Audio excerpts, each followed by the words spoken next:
सरकार तर सेटल झालं.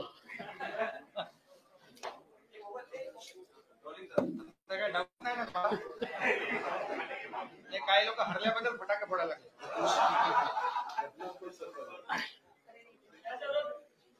सर्वोच्च न्यायालयाने पूर्णपणे घटनात्मक ठरवलेल्या सरकारच्या पत्रकार परिषदेमध्ये मी आपल्या सर्वांचं स्वागत करतो. सर्वोच्च न्यायालयाने महाराष्ट्राच्या संदर्भात आज जो निकाल दिलेला आहे, या निकालाबद्दल आम्ही पूर्ण समाधान व्यक्त करतो आणि निश्चितपणे गिरीश भाऊ या वर, लोकशाहीमध्ये लोकशाहीचा आणि लोकमताचा आज पूर्णपणे विजय झालेला आहे असं या निमित्ताने मी नमूद करू इच्छितो. हा जो काही निकाल आहे यातले 4-5 जे महत्वाचे मुद्दे आहेत त्या मुद्द्यांकडे मी आपलं लक्ष वेधू इच्छितो. सर्वात पहिल्यांदा तर बसा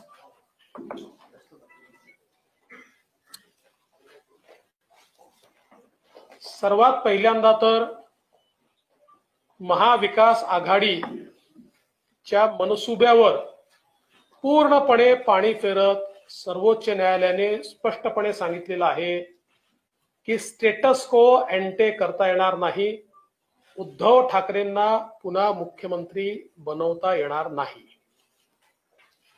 दुसरं, त्यांनी अतिशय स्पष्टपणे हे सांगितलेलं आहे की डिस्क्वालिफिकेशनच्या ज्या पिटिशन्स आहेत या संदर्भातला सगळा अधिकार हा स्पीकरचा आहे आणि त्यामुळे स्पीकर हे डिस्क्वालिफिकेशनच्या पिटिशनवर सुनावणी घेतील. आणि त्यात त्यांनी जे ऑब्झर्वेशन केलं ते अत्यंत महत्वाचं आहे. There are no extraordinary circumstances in the instant case that warrant the exercise of jurisdiction by this court to adjudicate disqualification petition. The speaker must decide the disqualification petition. त्यामुळे याच्यामध्ये कुठलाही एक्स्ट्राऑर्डिनरी सिच्युएशन नाही. त्यामुळे supreme कोर्टाने याच्यामध्ये हस्तक्षेप करण्याला नकार दिलाय आणि ते स्पीकरचे अधिकार हे स्पीकरलाच दिलेले आहेत. दुसरं, हे सगळं डिस्क्वालिफिकेशनचे पिटिशन सुरू असताना ज्यांच्या विरुद्ध पिटिशन सुरू आहेत अशा आमदारांचे सगळे अधिकार हे पूर्णपणे त्यांना आहेत असं देखील अतिशय स्पष्टपणे म्हटलेलं आहे.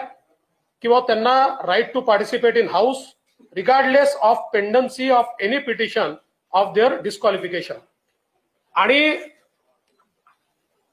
जी काही हाऊसचे प्रोसिडिंग चालतील वगैरे याचा डिस्क्वालिफिकेशनचा जो काही निकाल आहे त्याच्याशी काही संबंध राहणार नाही असं सांगितलेलं आहे. त्यामुळे ज्यांच्या विरुद्ध डिस्क्वालिफिकेशनची पिटिशन या ठिकाणी चालू आहे त्यांना सगळे अधिकार आहेत हे स्पष्टपणे या ठिकाणी सर्वोच्च न्यायालयाने सांगितलेलं आहे. त्यानंतर एक अजून महत्वाचं ऑब्झर्वेशन आहे की ज्यामध्ये त्यांनी इलेक्शन कमिशनला पूर्णपणे अधिकार आहेत हे स्पष्टपणे सांगितलेलं आहे. आणि regardless of disqualification petition proceedings election commission स्वतंत्रपणे निर्णय हा या ठिकाणी घेऊ शकतं.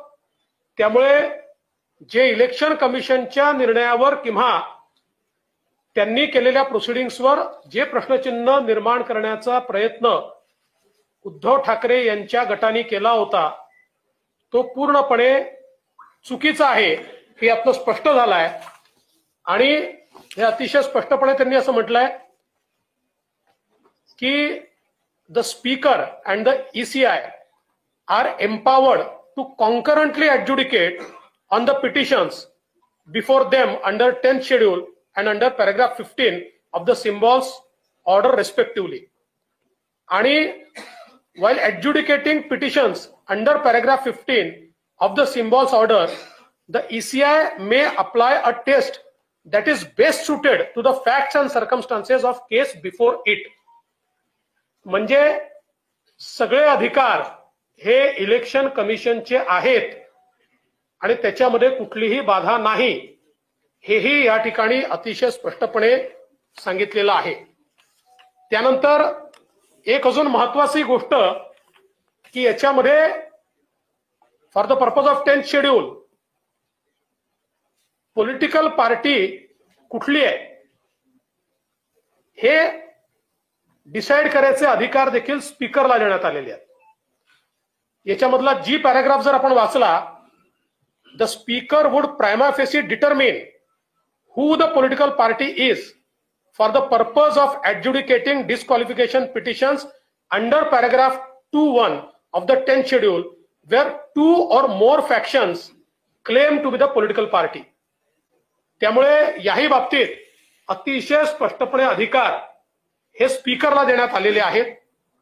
आणि सगळ्यात महत्त्वाचं, the governor was justified in inviting mister Shinde to form the government असं म्हटल्यामुळे आता हे सरकार पूर्णपणे कायदेशीर, आधी कायदेशीरच होतं, संवैधानिकच होतं, पण काही लोकांना शंका होती.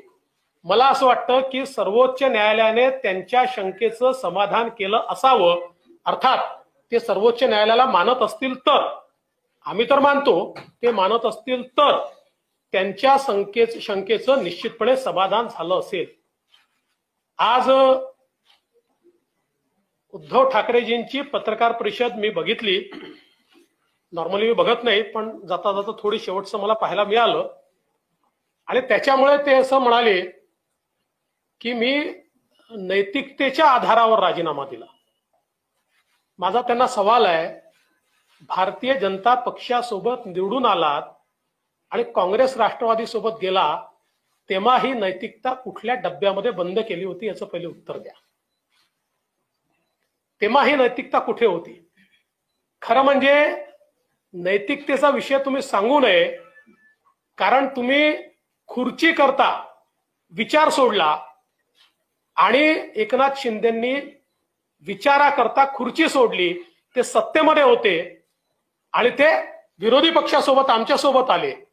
त्यामुळे नैतिकतेचं बोलण्याची कुठलाही अधिकार, नैतिक अधिकार तुम्हाला नाही. उद्धवजी, तुमच्या लक्षात आलं होतं, तुमच्याकडे नंबर नाही, तुम्ही हारणार आहात, लोक तुम्हाला सोडून गेले आहेत. त्यामुळे त्या लाजेपोटी आणि त्या भीतीपोटी तुम्ही त्या ठिकाणी राजीनामा दिला. त्यामुळे विनाकारण त्याला नैतिकतेचा मुलामा चाडवण्याचा प्रयत्न करू नका. एकनाथ शिंदेंनी राजीनामा देण्याचा प्रश्नच उद्भवत नाही, कारण आज त्यांच्या नियुक्तीवर पूर्ण शिक्कामोर्तब सर्वोच्च न्यायालयाने या ठिकाणी केलेलं आहे. माननीय मुख्यमंत्री बोलायच्या आधी मी हिंदीमध्ये फक्त थोडंसं ब्रीफिंग आपल्याला करून देतो.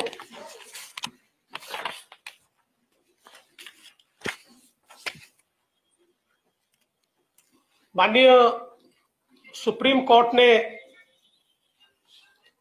आज महाराष्ट्र के मामले में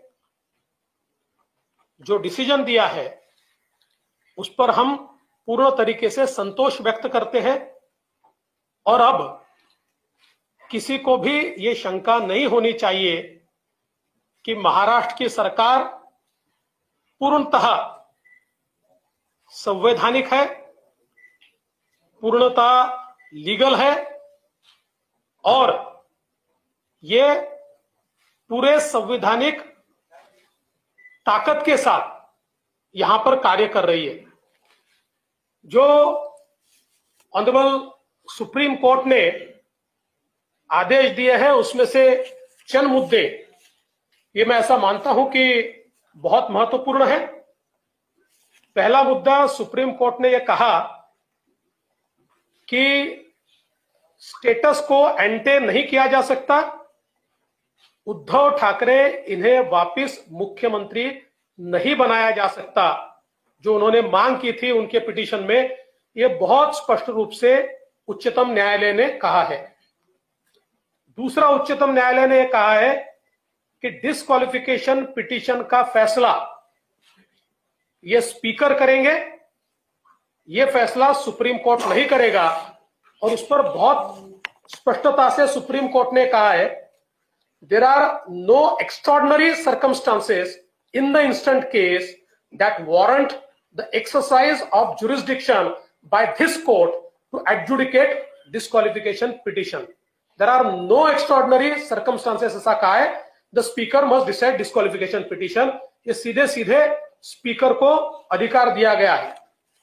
उसके साथ साथ जो विधायक जिनके खिलाफ डिस्क्वालिफिकेशन की पिटीशन दाखिल की गई है, उनके right to participate in the assembly या उनके कोई भी संवैधानिक अधिकार या उनका जो अधिकार है एक जनप्रतिनिधि के रूप में सारा का सारा कंटिन्यू होगा। इसमें डिस्क्वालिफिकेशन पिटीशन से कोई बाधा नहीं आएगी, ऐसा भी बहुत स्पष्ट रूप से इस ऑर्डर में कहा गया है।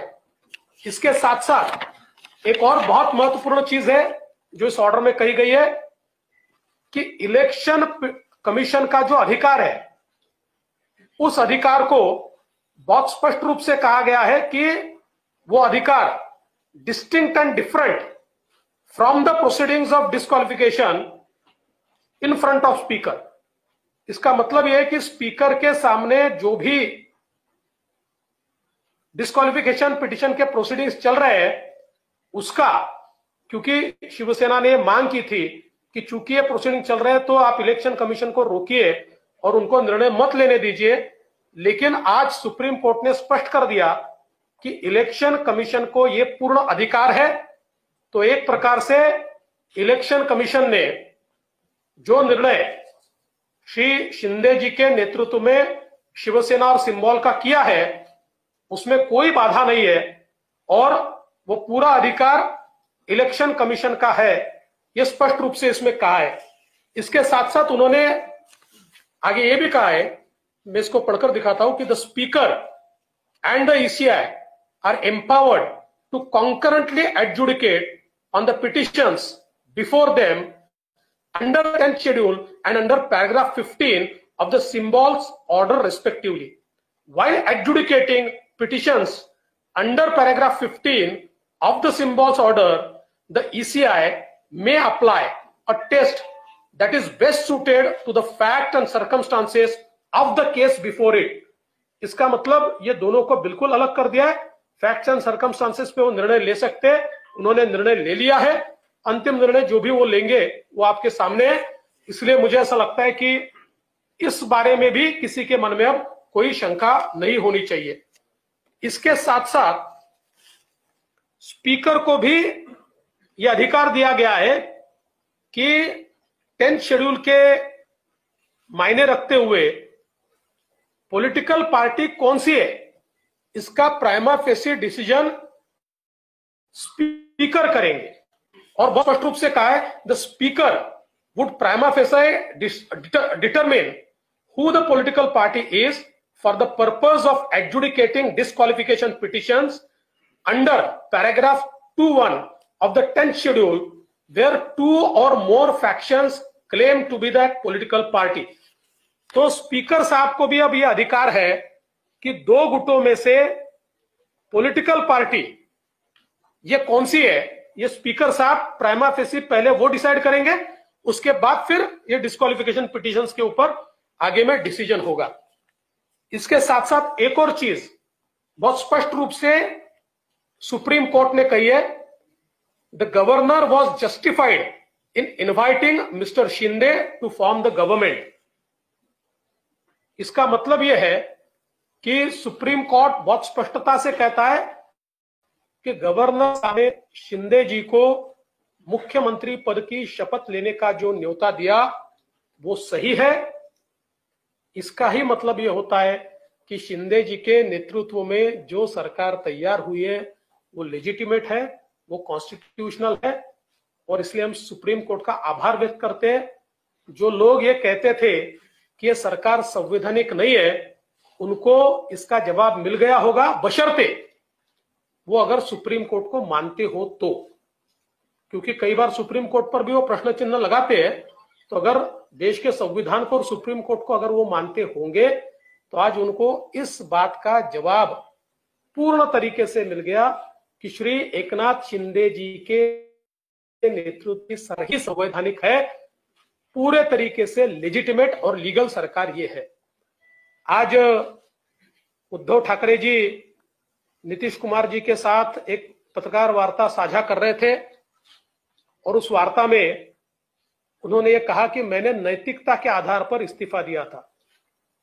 नैतिकता की बात करना उद्धव ठाकरे जी को शोभा नहीं देता, क्योंकि मैं उनको सवाल पूछना चाहता हूं कि बीजेपी के साथ चुनकर आए और मुख्यमंत्री की कुर्सी के लिए कांग्रेस एनसीपी के साथ आप गए, उस समय इस नैतिकता को कौन से डिब्बे में आपने बंद किया था, इसका जवाब आप दीजिए। मूल रूप से उद्धव जी, आपने नैतिकता के आधार पर इस्तीफा नहीं दिया था, आपने डर के कारण इस्तीफा दिया था, क्योंकि आप जानते थे कि आपके लोग आपको छोड़कर चले गए हैं, आप विश्वास मत प्रस्ताव नहीं जीतेंगे और एक प्रकार से हारने के बाद शर्मसार होना, इसको टालने के लिए आपने इस्तीफा दिया था। इसलिए नैतिकता की बात मत कीजिए। उन्होंने ये भी कहा कि नैतिकता के आधार पर शिंदे जी ने इस्तीफा देना चाहिए। इससे हास्यास्पद क्या हो सकता है कि जिस सरकार को सुप्रीम कोर्ट लीगल, लेजिटिमेट और कॉन्स्टिट्यूशनल ठहराता है, उस सरकार के मुखिया से वो इस्तीफा मांगते हैं। मुझे ऐसा लगता है कि उन्होंने जरूर इस निर्णय का अभ्यास करना चाहिए और उसके बाद इस प्रकार की बात कहनी चाहिए। मैं माननीय मुख्यमंत्री जी से निवेदन करता हूं कि मुख्यमंत्री जी इस प्रेस वार्ता को संबोधित करें। आजच्या पत्रकार परिषदेमध्ये उपस्थित सर्व मान्यवर, उपमुख्यमंत्री जी आहेत आणि बाकी सर्व माझे सहकारी आणि पत्रकार मित्रांनो, सगळ्यात आधी मी आपलं मनापासून स्वागत करतो आणि आजचा सुप्रीम कोर्टाचा निकाल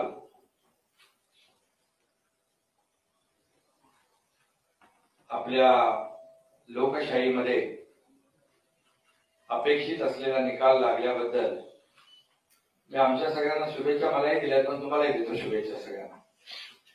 खरं म्हणजे अखेर सत्याचा विजय झाला आणि सुप्रीम कोर्टामध्ये आज आपण आलेला निकाल देखील पाहिला। त्याच्यामध्ये काही कायदेशीर आणि टेक्निकल बाबींचा उल्लेख आदरणीय देवेंद्रजींनी या ठिकाणी आपल्या समोर केलेला आहे। खरं म्हणजे आज आपण जर पाहिलं तर मी जेव्हा जेव्हा आपण मला विचारत होता त्यावेळेस मी सांगत होतो की लोकशाहीमध्ये बहुमताला महत्व आहे आणि देशामध्ये कॉन्स्टिट्यूशन आहे, कायदा आहे, नियम आहे, सगळंच आहे आणि त्याच्या बाहेर कुणालाही जाता येणार नाही, हे माझे शब्द नेहमी आपल्याला आठवत असतील। आणि आम्ही सरकार जे स्थापन केलं ते पूर्णपणे कायदेशीर चौकटीत बसून कायदेशीर सगळ्या बाबींची पूर्तता करून आम्ही सरकार स्थापन केलं आणि बहुमताचं सरकार स्थापन झालं आणि आज सुप्रीम कोर्टाने त्याच्यावर शिक्कामोर्तब केलेला आहे आणि त्यामुळे अनेक लोक यापूर्वी घटनाबाह्य सरकार, बेकायदेशीर सरकार अशा प्रकारचं म्हणून स्वतःचे समाधान आणि स्वतःचे पाठ तोडून घेत होते, परंतु त्यांना आज सुप्रीम कोर्टाने एक घटनाबाह्य सरकार म्हणणाऱ्यांना चांगली चपराक दिली आहे आणि खऱ्या अर्थाने त्यांना घटनाबाह्य सरकार म्हणणाऱ्यांना कालबाह्य केलेलं आहे। आणि म्हणून आज आपला हा जो निर्णय सुप्रीम कोर्टाचा आलाय त्याचा मी मनापासून आणि आम्ही सगळ्यांनी स्वागत केलेलं आहे। शेवटी जे काही सुप्रीम कोर्टाने त्यांच्या निर्णयामध्ये काही गोष्टींचा उल्लेख केला, त्यामध्ये आमचं देखील आर्ग्युमेंट म्हणजे आमची भूमिका हीच होती की डिस्क्वालिफिकेशनचा अधिकार जो आहे तो अध्यक्षांना आहे, अध्यक्षांकडे तो अधिकार येईल आणि मेरिट प्रमाणे तेच अपेक्षित असा निकाल सुप्रीम कोर्टाने दिला आणि अधिकार ते डिस्क्वालिफिकेशनचे अधिकार अध्यक्षांकडे दिले. त्याचबरोबर निवडणूक आयोगाने जो निर्णय घेतला होता त्याही बाबतीमध्ये विरोधी पक्षाने म्हणजे पूर्वीच्या लोकांनी, माजी मुख्यमंत्री आणि ते सगळ्या टीमने म्हटलं होतं की निवडणूक सुप्रीम कोर्टामध्ये प्रकरण असताना निवडणूक आयोग कसा निर्णय घेऊ शकतो, त्याहीवर सुप्रीम कोर्टाने भाष्य केलं की निवडणूक आयोग हा अधिकार त्यांना आहे आणि म्हणून निवडणूक आयोगाने शिवसेना पक्ष म्हणून आम्हाला रेकग्नाइज केलं, धनुष्यबाण सिम्बॉल देखील आम्हाला दिला. हे सर्व सुरू आहे आणि त्यामुळे खऱ्या अर्थाने अध्यक्षांना जे अधिकार दिले त्यामध्ये डिस्क्वालिफिकेशनचे अधिकार, पॉलिटिकल पार्टी जी आहे, पॉलिटिकल पार्टी आणि लेजिस्लेटिव्ह पार्टी याच्यामध्ये देखील त्यांनी भाष्य केलं आणि म्हणून आम्ही जो निर्णय घेतला बहुमताचा त्या 2-3 महिन्यात 3 महिन्यानंतरच निवडणूक आयोगाने तो निकाल दिला की आम्ही शिवसेना आणि धनुष्यबाण आमच्याकडे.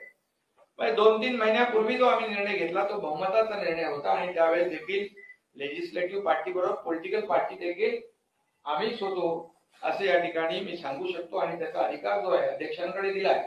अध्यक्ष त्याच्यावर मेरिटवर निर्णय घेतील आणि या सगळ्या जर बाबी आपण बघितल्या त्याच्यामध्ये माजी मुख्यमंत्र्यांनी राजीनामा दिला नैतिकतेच्या आधारावर. आता देवेंद्रजी म्हणाले त्यांना माहित होतं त्यांच्याकडे बहुमत नाहीये, अल्पमतामध्ये आलेलं सरकार आहे आणि राज्यपालांनी देखील त्यावेळेस त्याचं काही इतर राज्याचं मी उदाहरण आपलं इकडचं पण झालं त्या गोमाईंचं आणि त्यावर मी बोलू इच्छित नाही, पण जेव्हा राज्यामध्ये जेव्हा परिस्थिती निर्माण होते आणि राज्यपालांनाच काय तुम्हाला सगळ्यांना माहित होतं त्यावेळेस सरकार अल्पमतात आलंय, शेवटी सरकारचा गाडा कारभार चालला पाहिजे, त्यामुळे त्यांनी त्यांच्या अधिकारामध्ये तेव्हा निर्णय घेतला आणि आम्ही सरकार जे स्थापन केलं पूर्णपणे कायदेशीर घटनात्मक बाबींची काळजी घेऊन केलंय, पूर्णपणे त्याच्यामुळे हेड काउंट झाला, ते सगळे तुम्ही साक्षीदार आहात आणि म्हणून राजीनामा देण्याशिवाय काही दुसरा काय पर्याय होता. आणि नैतिकतेच्या ज्या काही गोष्टी तिथे सुरू झालेल्या आहेत तर त्या बाबतीमध्ये देवेंद्रजी म्हणाले की त्यावेळेस मॅन्डेट लोकांनी जनतेने कुणाला दिलं होतं, शिवसेना भाजप युतीला, आणि मग नेमकं आम्ही हा निर्णय घेताना जनमताचा आदर केलाय, जनभावनेचा आदर केलाय, लोकांना अपेक्षित हवं असलेलं ते आम्ही केलंय, बाळासाहेबांच्या विचारांचा भूमिकेचा आम्ही आदर केलेला आहे आणि भारतीय जनता पक्ष आणि शिवसेना मिळून निवडणूक लढवली आणि सरकार दुसऱ्या बरोबर सत्तेसाठी खुर्चीसाठी त्यावेळेस बनवलं आणि हे सगळ्यांना माहित आहे.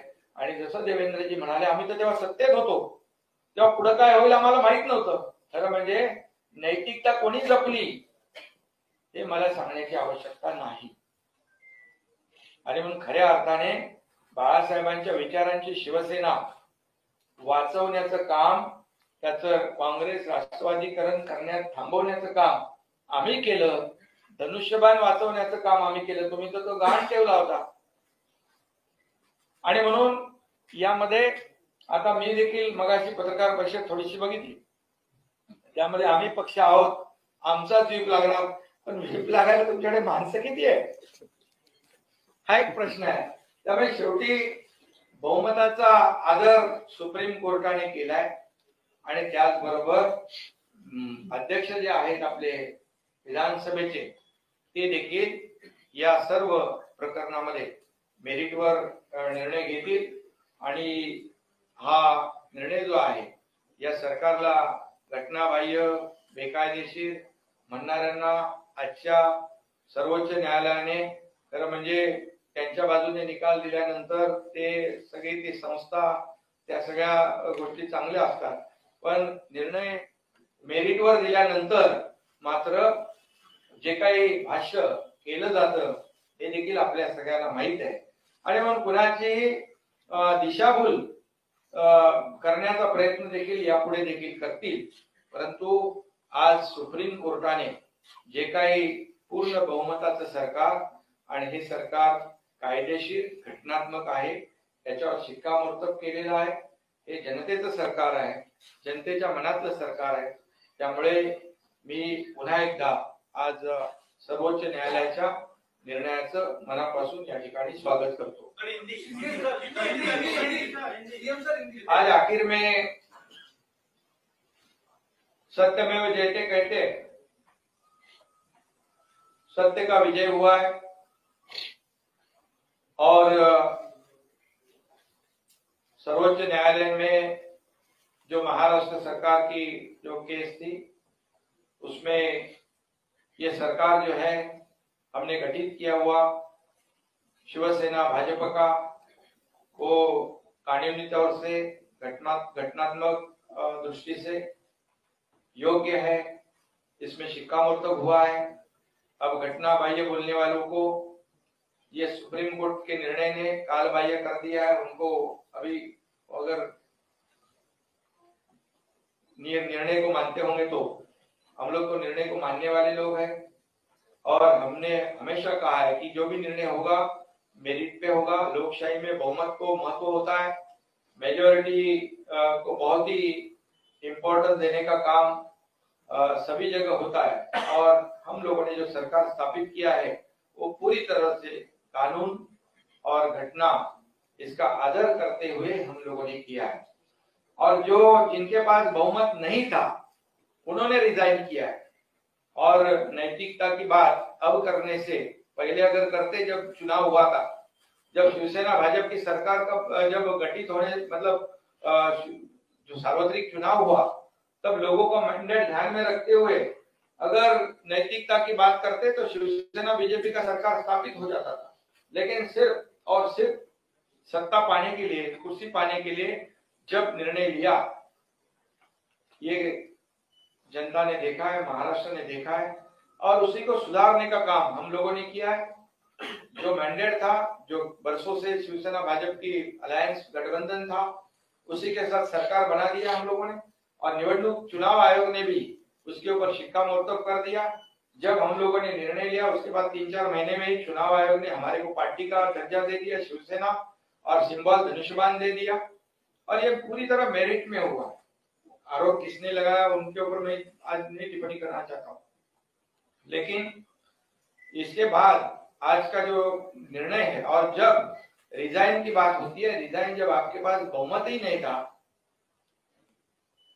जो अल्पमत की सरकार हुई थी, सब लोग जानते हो, आप भी जानते हो कितने लोग बचे थे. और फिर एक बात कहूंगा कि लोकशाही में ये मेजोरिटी बहुत ही महत्वपूर्ण है. और तभी जाके उनको पता था कि हमारी हार हो जाएगी, पराभव हो जाएगा. और रेजिग्नेशन हुआ है. राज्यपाल गवर्नर महोदय जी ने परिस्थिति का जायजा लेने के बाद निर्णय लिया और उस निर्णय को भी जायज यहाँ पर ठहराया गया है. और इसीलिए मैं इतना ही आज कहूंगा, शिवसेना बचाने का काम, धनुष्यबाण जो कई वर्षों से बाला ठाकरे जी की भूमिका जो है, आइडियोलॉजी बचाने का काम हम लोगों ने किया है. और इसीलिए जनता ने भी हमें बहुत ही सपोर्ट किया है. और इसलिए मैं फिर एक बार कहूंगा कि सुप्रीम कोर्ट के आज के निर्णय का मैं तहे दिल से फिर एक बार स्वागत करता हूं और धन्यवाद देना चाहता हूं.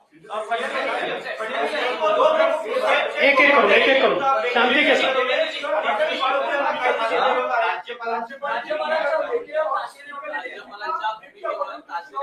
नाही, नंतर त्यांनी सांगितलं की जेव्हा परिस्थिती निर्माण झाली त्याप्रमाणे तो निर्णय घेतला. बरं, आता एकच, मी आता सुप्रीम कोर्टाच्या किंवा राज्यपालांच्या भूमिकेवर बोलू इच्छित नाही.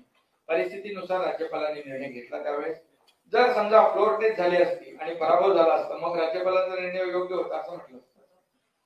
त्यामुळे परिस्थितीनुसार त्यांनी निर्णय घेतला. पूर्णपणे बहुमत सरकारच्या बाजूने होतं. हेडकाउंट झालं. आपण सगळे साक्षीदार आहोत.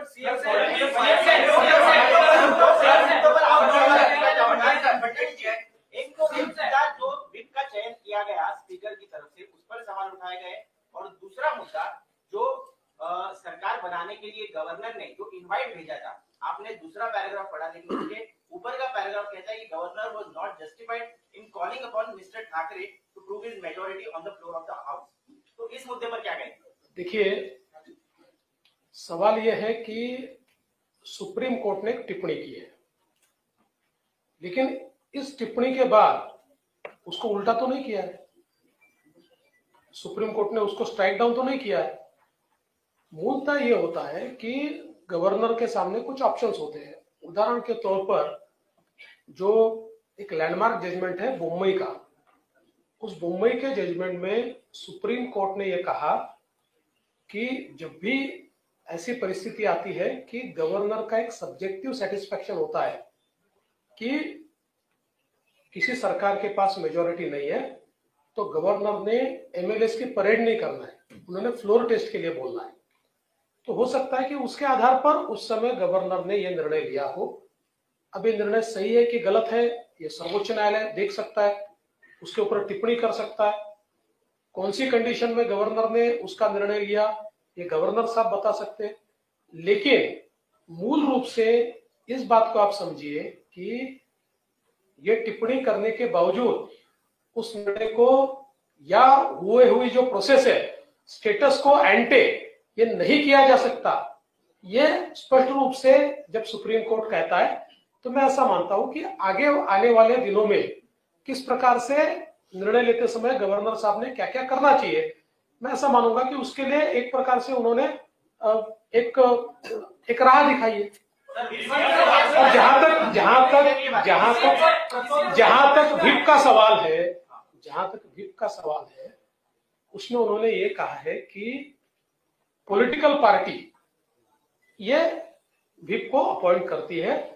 तो उन्होंने कहा एम्बिलिकल कॉर्ड ये उसको सीवियर नहीं कह सकता, उसको तोड़ा नहीं जा सकता. लेकिन पॉलिटिकल, हमारा इंटरप्रिटेशन बहुत स्पष्ट है. पॉलिटिकल पार्टी कौन है? पॉलिटिकल पार्टी एकनाथ शिंदे जी है, क्योंकि क्योंकि इलेक्शन कमीशन ने, हमने जो उनके सामने मांग की थी उस मांग के आधार पर शिंदे जी की याचिका को मान्य करते हुए पॉलिटिकल पार्टी उनको किया है. और अब इसका फैसला स्पीकर को लेना है, तो उससे पहले इसके ऊपर डिस्कशन करना ये गलत होगा. अब स्पीकर ये फैसला करेंगे कि उस समय पॉलिटिकल पार्टी शिंदे जी थे या और कोई था. और उसमें मैं थोड़ा ऐड करना चाहता हूँ कि जब भी हम लोगों ने ये डिसीजन लिया सरकार बनाने का, उसके बाद 3 महीने के बाद चुनाव आयोग ने तो हमारे पॉलिटिकल पार्टी का दर्जा दे दिया था. एक चीज और मैं कहना चाहता हूँ, आपसे हाथ जोड़कर निवेदन करता हूँ कि सुप्रीम कोर्ट के फैसले से पहले कई नेता और चंद पत्रकार ये सुप्रीम कोर्ट बन गए थे और उन्होंने कई फैसले सुना दिए थे. तो आप तो सारे बहुत समझदार पत्रकार हो. अब चूंकि निर्णय स्पीकर साहब को लेना है, तो इसलिए उसके बारे में स्पेक्युलेटिव बोलना ये सही नहीं होगा. इसलिए उसके ऊपर सवाल करना ये भी ठीक नहीं होगा.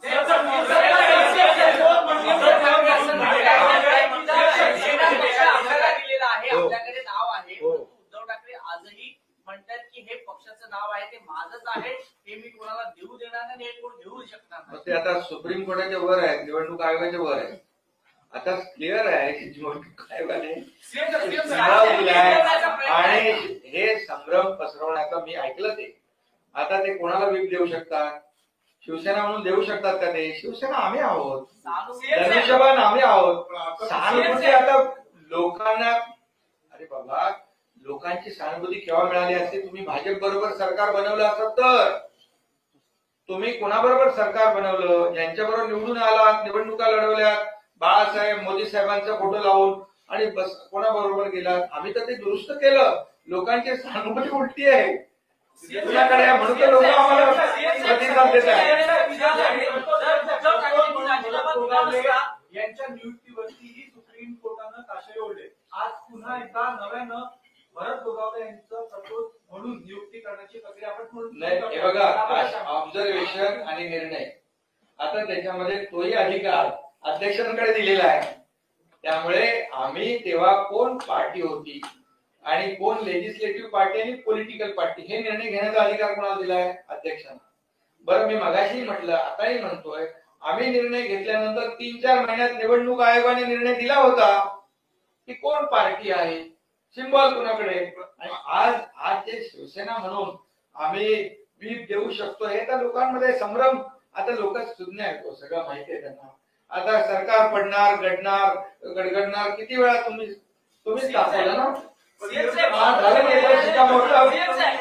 सर्वोच्च न्यायालयाने टिप्पणी केलेली आहे की जर उद्धव ठाकरेंनी राजीनामा दिला नसता तर या परिस्थितीत आम्ही त्यांना मुख्यमंत्री म्हणून पुन्हा आणलं असतं. पण घड्याळाचे असं म्हटलेलं नाही, असं म्हटलेलं नाही. असं आहे, असं बिलकुल त्यांनी म्हटलेलं नाही की आम्ही त्यांना पुन्हा आणलं असतं. त्यांनी असं म्हटलंय की आता विषयच येत नाही, त्याच्यामुळे स्टेटस को अँटी होऊ शकत नाही. असं कुठेही म्हटलं नाही की त्यांनी राजीनामा दिला नसता तर त्यांना आम्ही परत आणलं असतं. त्यांनी म्हटलंय की हे सर्कमस्टान्सेसच नाही आहे, त्यांनी राजीनामा दिलाय, त्याच्यामुळे याच्यावर टिप्पणीच करायची आवश्यकता नाही. आणि जी मागणी शिवसेनेने पिटिशन मध्ये केली होती की उद्धव ठाकरेंना पुन्हा मुख्यमंत्री बनवा, त्यांना बनवताच येत नाही असं स्पष्टपणे म्हटलंय. त्यामुळे मला असं वाटतं की याचं राईट इंटरप्रिटेशन करा, चुकीचं इंटरप्रिटेशन करू नका. निर्णयाचा आनंद जितका आपल्याला झालाय, मला वाटतं त्याच्यापेक्षा जास्त आनंद आपल्या इतर आमदारांना झाला असेल, कारण की अनेकांची प्रतीक्षा ही विस्ताराकडे होती. शिरसाट साहेब आहेत, कल्याणकर साहेब आहेत, हो सगळ्यांना वारंवार चर्चा. आता हे सरकार कायदेशीर झालेलं, शिक्कामोर्तब झालेलं आहे. मध्यंतरी चर्चा सुरू झाली की नाही, आता तुम्हाला पण पटलंय ना. पहिलं ते सांगायचं, आता आणखी कोणतरी मध्ये ते इतर पक्षाचे नेतेही येणार, बरीच चर्चा होते तुमच्याकडे. आता इन्कमिंग कधी सुरू होणार? ते सुरूच आहे ना. आता किती सरकार स्थापन केल्यापासून सुरू आहे. आता इतर काम तुम्ही काहीतरी कितीतरी प्रवेशांना तुम्ही स्वतः होतात ना.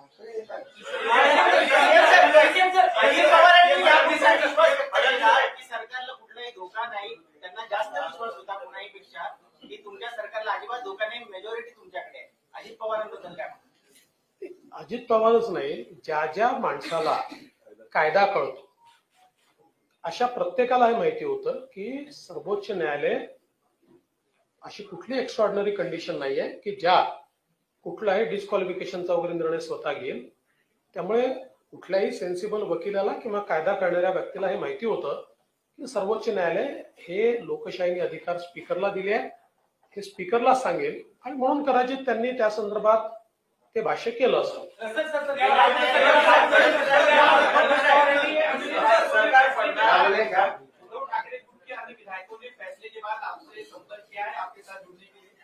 अरे भैया, अभी तो फैसला अभी हुआ है ना. अभी संपर्क तो अभी उसके ऊपर अभी मैं भाषण नहीं करना चाहता हूँ.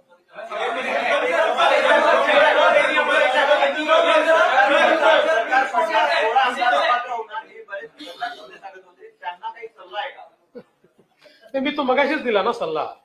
मी मगाशीच सांगितलं की काही नेते हे स्वतः सर्वोच्च न्यायालय झाले होते, त्यांना सल्ला देण्याएवढा मी मोठा नाही. पण मला असं वाटतं सर्वोच्च न्यायालयात एखादी केस असताना अशा प्रकारे आपणच सर्वोच्च न्यायालयाने आपल्यालाच कायदा समजतो अशा आविर्भावात वावरणाऱ्यांनी यातनं थोडा धडा घेतला पाहिजे. आज पण लिहिलं होतं ना, सुप्रीम कोर्टाचा निकाल म्हणजे सुरू व्हायच्या आधी सुरू होतं ना काही लोकांचं, आम्ही बघत होतो. पण त्यांच्यावर काही परिणाम होईल असं मला वाटत नाही.